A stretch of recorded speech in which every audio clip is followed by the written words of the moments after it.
Yahoo has released the number of data requests it's received from the NSA, and the numbers are nothing less than staggering. The company reported that U.S. law enforcement agencies made between 12,000 and 13,000 requests for data in just the last 6 months alone. In a statement on their Tumblr page, the company wrote that the most common of these requests concern fraud, homicides, kidnappings, and other criminal investigations. What is the reason behind the big reveal? Well, these companies, and Yahoo included, kind of want to prove to users that they aren't giving a direct channel to the government to their users' data. And really, it's a way for them to save face and keep people from fleeing their services. Absolutely. Comments coming in already in our HuffPost community. This is something that continues to stir up our community. Xavier Santana writes in and says, "Still astonishes me that people are worried the government cares about their boring lives, me included. 13,000, 50,000, 100,000, who cares? Remind me again how many people live in the country." An interesting point, right? One that the number of requests pales in comparison to the number of people, and if you consider multiple requests, 13,000 requests for 350 million people isn't so big.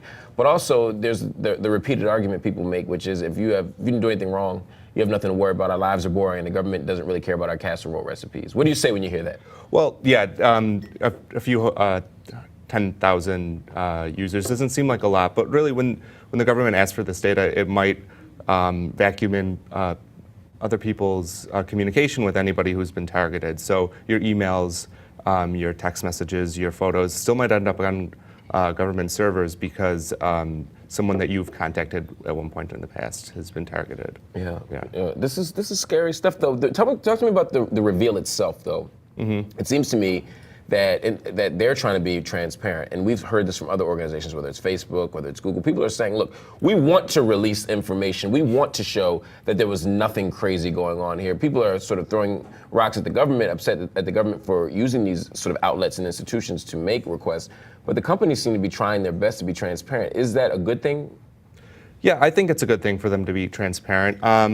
But not just be transparent, but to sort of, it's almost as if they're showing up the government, right? It's like, yes. Okay, we'd like to show you this stuff. We don't know if we can, but we'd love to show America this stuff. I mean, it seems almost as if they're saying it's not us. In fact, this just happened now. Google is planning to challenge the U.S. gag order over FISA, having to conceal FISA requests. So Google is making an effort. It's not just saying that it wants to reveal more data, it's spending money on lawyers to get it to reveal more data.